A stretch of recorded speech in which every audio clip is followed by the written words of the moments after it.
네, 직접 투자하지 않더라도 주식 관심 많으시죠? 특히 금융 인플루언서들이 특정 종목을 소개하거나 유명인을 내세워 유망 투자처라고 하면 아무래도 솔깃하기 마련인데요. 금융당국이 이런 금융 인플루언서, 일명 핀플루언서들을 향해서 경고 메시지를 냈습니다. 불법 정보나 광고가 섞여 있다는 건데요. 문제가 된 핀플루언서들 사건, 어떤 것들이 있는지 함께 알아보시죠. 정현 변호사 자리했습니다. 어서 오세요, 변호사님. 네. 자, 이게 핀이 그 파이낸스에 따온 핀인가 보죠. 네, 거기다가 맞습니다. 인플루언서니까 핀플루언서다. 이게 지금 그러면은 지금 네, 질문- 이게 너무 정보가 많으니까 그러니까 예, 진실이나 뭐 거짓 뭐 걸러내기가 쉽지 않은 상황인데 핀플루언서 의미를 좀 체크해 보죠. 네, 말씀해 주신 대로 예. 파이낸스와 인플루언서의 합성어를 말하는 것이 바로 핀플루언서인데요. 일반적으로 저희들이 코로나 시국 때 이런 핀플루언서들이 굉장히 힘을 받게 되었다고 보고 있습니다. 일단 제도권에서 운영하는 증권사들의 정보들이 좀 일반 투자자들의 입장에서 편향되었다라는 인식도 있었던 것 같고, 또 그들의 정보를 분석할 수 있는 능력이 또 부족한 사람들이 이런 핀플루언서들의 어떤 해설이나 뭐 조언 같은 것들에 의존하기 시작하면서 일반 투자자들이 이 핀플루언서들이 운영하고 있는 유튜브 채널이나 이 영상들을 다수 시청하면서 핀플루언서들이 굉장히 영향력을 가지게 되는 예. 뭐 그런 계기가 되지 않았나 싶습니다. 네, 뭐 너무 정보가 많다 보니까 진짜 진실 거짓 가려내기가 힘들 것 같아요. 네, 맞습니다. 일단은 이 핀플루언서들이 운영하고 있는 유튜브 영상이라든지 뭐 핀톡 계정이라든지 올라오는 채널들이 반드시 정확한 정보라는 인식을 갖는 거는 위험할 것 같습니다. 그리고 그들이 반드시 금융투자에 성공했다고 보기도 어려운 것인데요.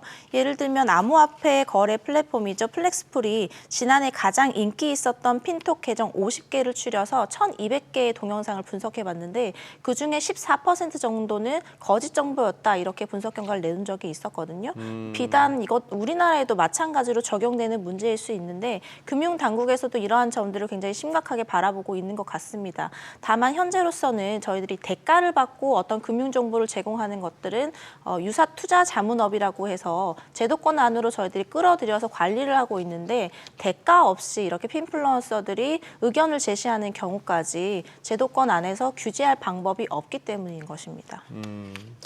그래요. 저도 이렇게 떠오르는 게 장면이 하나 있네요. 무슨 종목인지는 모르겠는데 뭐 1, 2천 원짜리였나 3천 원도 채 안 되는 종목이 뭐 한 100배 간다고 숫자를 적어놓고 손모가지를 걸겠습니다 하면서 아주 그 익숙한 얼굴이 뜨길래 이 친구가 여기까지 갔나 싶은데도 보니까 그것도 보니까 가짜였던 것 같고 그런 상황인데 지금 이 정부에서 핀플루언서가 저지른 범죄 포착하고 조사하고 있다고 했는데 어떤 내용이죠? 네, 일단은 특정 종목을 대량적으로 매수해 놓고 네. 일반 투자자들의 매수를 권유해서 자신의 시세 차익을 누리는 행위들을 다수 포착하고 금융당국에서 조사에 들어갔다 이런 발표가 예. 있었습니다.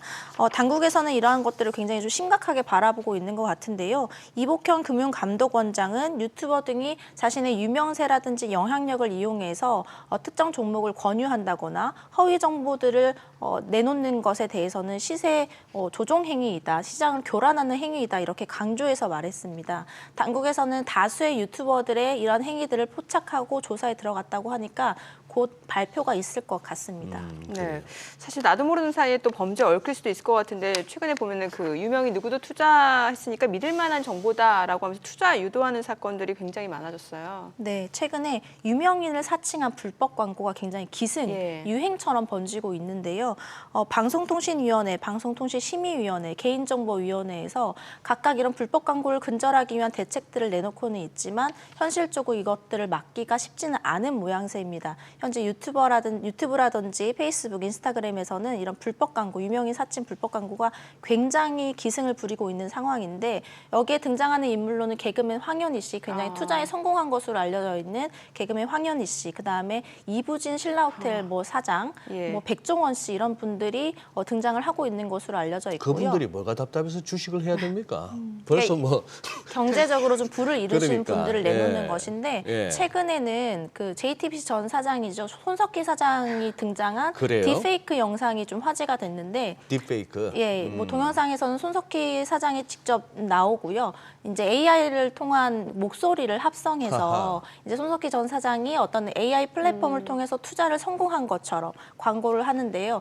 해당 광고에 앞서 등장한 인물이 바로 김종인 전 국민의힘 비상대책위원장이었습니다. 정도까지요? 네, 이렇게 언론인이라든지 정치인 같은 유명 인사들을 등장시켜서 이들이 마치 해당 투자로 굉장한 부를 이룬 것 같이 광고를 하는 것인데 이런 사람들이 등장하는 불법 광고가 저희들이 그냥 뭐 유튜브에 들어간다든지 인스타그램 들어가면 페이스북에 들어가면 아무렇지도 않게 볼 수가 있는 상황이거든요. 이것들을 전혀 규제할 수 있거나 지금 뭐 이거 단절할 수 있는 방법이 없는 상황이어서 굉장히 좀 무섭게도 느껴지는 것인데 결국에도 이분들을 사칭해서 광고를 해서 불법 리딩방에 유인한다거나 뭐 주식 투자를 권유하는 방식으로 해서 투자금을 편취하는 사기 사건으로 번지기 때문에 굉장한 좀 유의가 필요할 것 같습니다.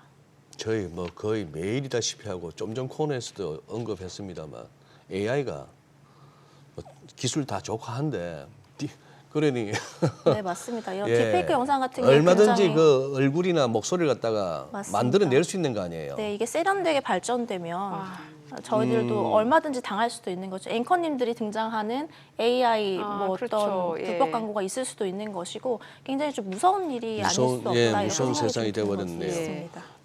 최근에 뭐 이렇게 언론에서 보도까지 되고 했던 그 실제 고발된 인플루언서도 있었지 않습니까? 네. 책도 많이 내고 꽤나 유명세를 탔던 사람인데 특정 종목 매수하고 이걸 갖다 이제 방송이나 유튜브를 통해서 또 이렇게 매수세를 또 유발하고 그러고 나서 전략 매도해서 차익 보고 이런 건데 아니 단수 주문을 반복적으로 했다. 이건 무슨 의미입니까? 네, 금융당국의 발표에 따르면 유명 인플루언서죠. A씨 같은 경우에는 2018년 슈퍼 뭐라는 양반 아니에요? 맞죠? 제가 여기서 예, 답변드리기 예, 좀 예. 어렵고요. 그냥 A씨, 네, A씨. A씨라고 하겠습니다. A씨 같은 경우에는 2018년 1월부터 2022년 6월까지의 기간 동안 총 21개의 종목을 대량으로 매수한 뒤에 해당 종목을 단주로 한 주에서 11주까지 단주로 계속적 반복적으로 주문을 제출한 것으로 알려졌고요. 이렇게 제출한 단주 주문만 5만 6천 회에 이른다 아하. 이런 발표가 예. 있었습니다. 이 단주 매매라는 것이 결국에 소량의 주식을 계속적으로 매도하면서 어떤 시장을 활성화시키는 것처럼 보이게 유도하는 방법인데요. 결국엔 단주 주문이 계속적으로 반복적으로 일정 시간 동안 이루어지게 되면 해당 종목의 시장이 활성화된 것처럼 착각할 수 있도록 하는 것이기 때문에 일반 투자자 입장에서는 해당 종목을 쉽게 구매하도록 결정할 수 있도록 되는 것이죠. 결국에는 이 당국에서는 A씨의 행위가 이런 시세 조종 행위에 해당한다 보고 수사에 착수하도록 하겠다라는 입장인 것인데요. A씨가 단주 주문을 넣은 기간은 무려 4년 5개월이고 해당 단주 주문을 넣으면서 사용한 계좌는 8개의 계좌로 파악됐다 이런 발표가 있었습니다. 그러네요. 이게 근데 단주 주문이 반복되면 거래소에서 그 거부를 할 수 있다고 하는데 아무래도 시장에 미치는 영향이 크기 때문에 이제 그런 것 같은데 시세 조정 혐의도 받을 수 있지 않을까 싶거든요. 네, 맞습니다. 결국에는 매매를 유인하기 위한 예. 방법으로서 단주 매매를 계속적으로 하는 경우에는 시세 조정 행위로 인해서 자본시장법상 형사처벌 대상자가 될 수 있습니다. 그런데 한국거래소에서는요, 이런 불공정한 거래들을 좀 예방하기 위한 조치로서 주문 수탁을 거부할 수 있도록 하고 있는데 증권사에서는 투자자가 불공정한 거래를 제출하는 경우에는 주문 수탁을 거부할 수 있고 이런 투자자 같은 경우 또 다른 증권사에서 자신의 계좌를 개설해 또 다른 불공정한 거래를 할 수 있는 것이기 때문에 증권사 간의 해당 계좌주의 정보를 서로 공유하고 실시간으로 그런 그 투자 활동들을 모니터링할 수 있도록 하고 있습니다. 한 번에 이러한 조치들이 이루어지는 것은 아니고요. 불공정한 거래가 감지되면 일단은 유선으로 경고를 하고 서면으로 경고한 뒤에 이러한 조치가 이루어질 것이라 통지를 먼저 하게 되고요. 그럼에도 불구하고 해당 거래가 계속되는 경우에는 주문 수탁 거부를 할 수 있도록 하고 있습니다. 이게 참 애매한 게 예를 들어 그 혐의를 받는 그 사람이 아니 난 시세 조정하려고 그런 게 아니고 내 매매 스타일이 그래요 이러면 부인하면 딱히 어떻게 그러게요. 네, 맞습니다. 그것들을 좀 구별하기가 어렵기 네, 때문에 네. 좀 수사나 조사에도 난항을 겪는 난항을 부분이 겪는다. 계속 부인하고 있는 것이죠. 상태라는 거죠. 네. 예. 그 앞서서도 이제 저희가 얘기를 해봤습니다만 이게 단주 주문으로 이제 시세 조종 가능성이 있다라는 건데 금융당국에서 이걸 지적하고 꾸준히 적발 중인데 지금 처벌 수위가 어느 정도나 되는 건가요? 네, 일단 뭐 시세 조종 행위가 주가 조작이라고 볼 수 있겠죠. 이런 주가 조작 행위라든지 아니면 미공개된 정보를 이용한 매매 행위, 그다음에 부당 거래 같은 것은 자본시장법에서 규정하고 있는 3대 범죄 행위입니다. 예. 그런데 이 3대 범죄 행위 같은 경우에는 형사 처벌 규정은 있지만 경제적인 제재를 가할 수 있는 과징금 제도는 운영되고 있지 않습니다. 또 한 번 우리가 형사처벌을 하기 위해서 조사에 착수했다고 하더라도 금융위원회에 따르면 조사나 심리하는 기간만 11개월 정도가 걸리고 예. 수사당국에 통보해서 수사가 이루어지는 기간만 약 13개월 정도. 그렇게 해서 재판에 넘어가게 되면 이 재판 단계에서도 약 13개월 정도가 걸려서 조사에 착수부터 재판에서 처벌에 이르기까지 약 3년의 시간이 소요된다 이렇게 알려져 있는데요.